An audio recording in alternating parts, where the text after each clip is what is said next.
Yes, we are taking a look ahead to the 2025 fantasy football draft season, trying to predict the first round. Now, listen, there is going to be a ton of ups, downs, debates, arguments. You might laugh, you might cry.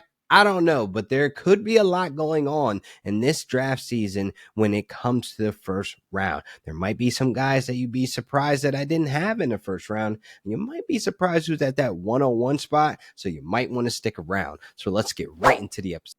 First up, at that 112 spot, the last pick, I'm going to be going from 112 all the way up to the 101 spot, so you want to stick around to find out who's at that 101 spot.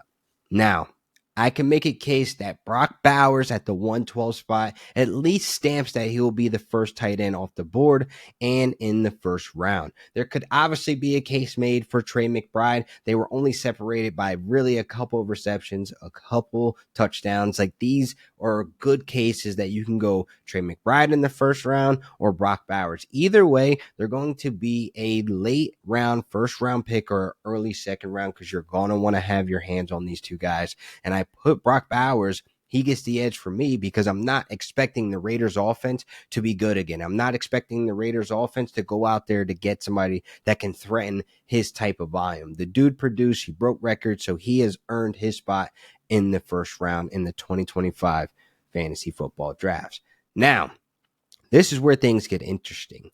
When we start getting into that 111, that 110, and that 109 spot, I got Drake London, Derrick Henry, and Malik Neighbors at these three spots. You could play around with them at positions or whatever the case may be, but these guys are going to be in that conversation, at least in the mix, by the time we get to draft season, as guys that you can get in that late first round. Now, honestly, Drake London has sealed his deal that he is a first round investment. He has proven that. Not many people were out there in the fantasy streets like me and a few other folks saying that Drake London can be a top 5 wide receiver, and he has done that this season. Now, looking at Michael Penix, the ceiling is high. I like what I've seen in a limited amount of football. I like that, to know that, the Kirk Cousins experience, it's over now, because he honestly was messing up that streak of Drake London actually getting to be a top 5 wide receiver. So I like the upside. I like the process that, the Falcons took, and I'm glad that they saved their butts with Michael Penix. So I like Drake London as a first round investment. Derrick Henry, man, the amount of conditioning this guy does has to be top notch. He must spend as much money as he spends on conditioning than, Cristiano Ronaldo, that the amount of money he spends for off-season conditioning to stay top fit. Derrick Henry put the old guy in the club, narratives away. Like, age does not matter to this guy. This dude's going to produce on a high volume offense with Lamar Jackson, one of the best quarterbacks in history. So we're looking at this offense having some longevity to it. So I think Derrick Henry will be in the mix of a first round conversation, midway point, in that first round. By the time we get to the Julys and August and whatever, that may still be the case. But pre-draft, we're talking, I definitely think we're going to have that urge to put Derrick Henry at least in that midway point in the first round. Now, Malik Neighbors. Now, I had my priors to this offseason with him. I do feel like I had the right to feel that way, being that the quarterback position just pointed to like the Will Smith meme. Like, do y'all not see this? Like, yeah, like it's bad here. Or the LeBron one where he's like, nobody else sees this. Like, I felt that way when it came to the quarterback position in the New York Giants. So I did not want to gamble on that in the first round or in those late first round and early second round picks. I had the right to feel that way. But Malik Neighbors has shown very early on that he is QB proof. He's going to produce with shit. If it's poop, if kids are watching this, I didn't mean to curse, but whatever the case may be, there's worse things on TV. But anyway, like I said, Malik Neighbors, man, he has shown that he can produce with no matter what quarterback or O-line is back there. They have some promising, talent back there at the running back position with Tyrone Tracy. So whatever they do at the quarterback position does not matter. Malik Neighbors is going to show up and show out. Now to jump into that 108, 107, and the 106 spot. Honestly, guys, I either go wide receiver, running back here. It could be either or. You can definitely have the conversation for like a Jahmyr Gibbs at that 108 spot. Honestly, I feel good about him going in the first round, having that high investment. I know a lot of people were taking him at that back end of the first round. I'm willing to take him in that midway point because we already know the offense is a powerhouse. with him in it alone and with David Montgomery playing that Sonic and Knuckles role. That 1-2 punch works for Jahmyr Gibbs, and it keeps him consistent on a consistent basis to average the high ceilings that we're looking for a running back. So honestly, Jahmyr Gibbs at that 108 spot, I'm cool with. He could possibly be the second or third running back at this point off the board. Now at the 107 spot, Bijan Robinson was electric this season. I'm glad that he was able to finish among the elites when it comes to the running back conversation. I'm willing to bank on that this Falcons offense take an even step further with Michael Penix now starting the season off as the starting quarterback. There was some great football in the limited time that we've seen Penix play. So I'm definitely looking forward to this Falcons offense with Bijan Robinson leading me to a bunch of fantasy championships. Now at that 106 spot, it's going to be CeeDee Lamb for me. I honestly feel like at this time of recording, we're hearing whispers that Deion Sanders could be the head coach. Who cares? It does not matter who they bring in. I definitely think that Dak Prescott and CeeDee Lamb, their connection, their chemistry just remains the same. The amount of volume that CeeDee Lamb is going to see is going to be in the leaks of conversations of the Justin Jeffersons, of the Amon-Ra St. Browns, and Jamar Chase, and et cetera, et cetera. I definitely feel like he's still worth a early round investment. I understand health is going to be the biggest question mark. Can guys stay healthy? Can Dak stay healthy?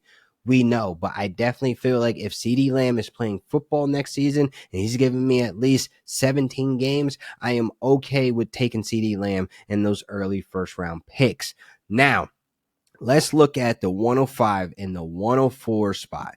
These two spots here, it could go either way. Running back, it could be the first running back, second running back off the board. It could be the the third or fourth wide receiver off the board at this point. Now I'm looking at Amon-Ra St. Brown as a top 5 pick at 5 or at 4. It doesn't matter. Honestly, Amon-Ra St. Brown, I feel as though it will come down to, at this time of recording, Ben Johnson is unemployed, but I still think this will be valuable to you guys in these best ball drafts. I definitely think it will be valuable to you in the summer. This video should help you strategize and into my thinking and what I think is going to happen in the first round. Remember, this is a predictions video, but overall, I think Ben Johnson stays. He doesn't seem like the type of coach that wants to go out in front of the media and explain each and every week of what happened in this play, what happened on this game, et cetera, et cetera. He doesn't seem like a front and center guy that wants all the attention. He just kind of wants to sit on the sideline and be really, really good and creative at what he does and not have to deal with the headaches. And honestly, some of these teams, they don't look like good gigs. I mean, who wants to go to the Jets right now with Aaron Rodgers in that circus?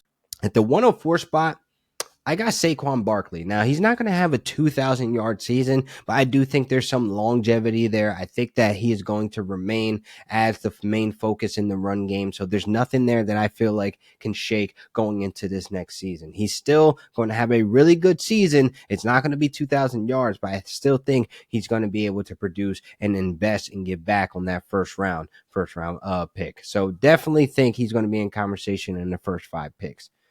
Now, at this 103, the 102, and the 1, I'm not even going to mention 101 because I'm going to say that for the end of the video. And thank you. Appreciate you watching this long. And make sure you guys like, subscribe at the end of the video. But anyway, at the 103 spot, at the 102 spot, this can go either way.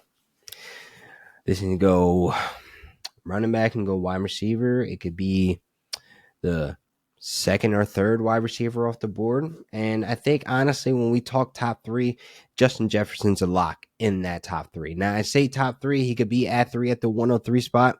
You could build your priors, you could build your narratives, you could build your fears around if the Vikings do possibly move on from Sam Darnold. If they move on and take their risk with J.J. McCarthy returning back from injury, and they want to see what the rookie could develop, I don't know if J.J. gives you 14 wins. I don't know how his recovery is going to go. I don't know any of these things. I just feel like I can understand if you want to wait on Justin Jefferson at that 103 spot. I can understand why you don't want to make him the second or third wide receiver off the board and you just completely fade him, whatever the case may be.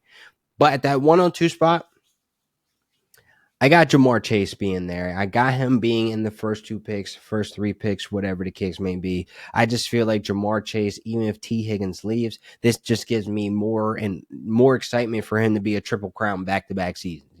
It's more so looking at how this operation works over there in Cincinnati. It's going to be Joe Burrow and it's going to be Jamar Chase. I am completely sold because those guys are going to produce at a high level, at a consistent week-to-week basis. They just need to stay healthy. That is the main focus. Burrow, stay healthy. Chase Brown, stay healthy. T. Higgins, if you return, stay healthy. So I think that at the end of the day, it's a great investment for Jamar Chase. Obviously, generational talent, baby. We're going to the moon with Jamar Chase. Now, to get into that 101 spot. Now, at this point in the video, there's probably some names you didn't hear, like Brian Thomas Jr. Where does he live in the first round? Is he a first round? I don't think he is, but that'll probably be shared on this on this type of episode later down the line once we get closer to summertime. But more so looking at guys like Christian McCaffrey. I not only say that he is not the 101 pick for this video in this first round predictions video. He's not even in the first round for me. I mean, the injury risk is there. I'm more interested in his backups, the handcuffs, and Jordan Mason, Isaac Orlando, because we know a 49ers running back can produce in a Kyle Shanahan offense. So I'd rather take those discounts, those insurance policies, and just completely fade CMC in the first round. I understand it's him, but we've kind of seen this movie run out before. Now, at the 101 spot, this might sound crazy, a little hot takey, but this is just my prediction. I think Puka Nacua could be the 101 for the 25 fantasy drafts. Now, I understand that it sounds crazy. Puka Nacua has the same health risk as a CMC. I get that. But understand, just with the Rams having the possibility thinking about moving on from Cooper Kupp, this can open up an even huger window and opportunity for Puka Nacua to completely smash in fantasy drafts. Now, obviously, without Cooper Kupp, they will have to have some type of addition. I know that they'll probably try to kill in the draft or maybe free agency, who knows. But at this point, I feel like it's going to be shifting to a completely full-time Puka Nacua offense. If that's a possibility, I'm willing to spend the first pick in the draft on a guy that I know is going to produce no matter what. In 11 games or less, he had 79 receptions. That is the most in NFL history in 11 games or less. Now we're looking at Puka Nacua from the fantasy aspect. He had 206.6 fantasy points. That is the most in 11 games or less among wide receivers since 1983, people. This is incredible stats from Puka Nacua in a limited amount of time. He's able to produce and give you that payback that you want for fantasy production. So that wraps up another great episode of RotoBaller Fantasy Sports YouTube channel. Please make sure you guys like and subscribe. And you guys, please make sure you leave a comment below on your thoughts on this first round 2025 fantasy football prediction. And please make sure you guys follow me at Real Deal Fantasy on all social media platforms. Until next time.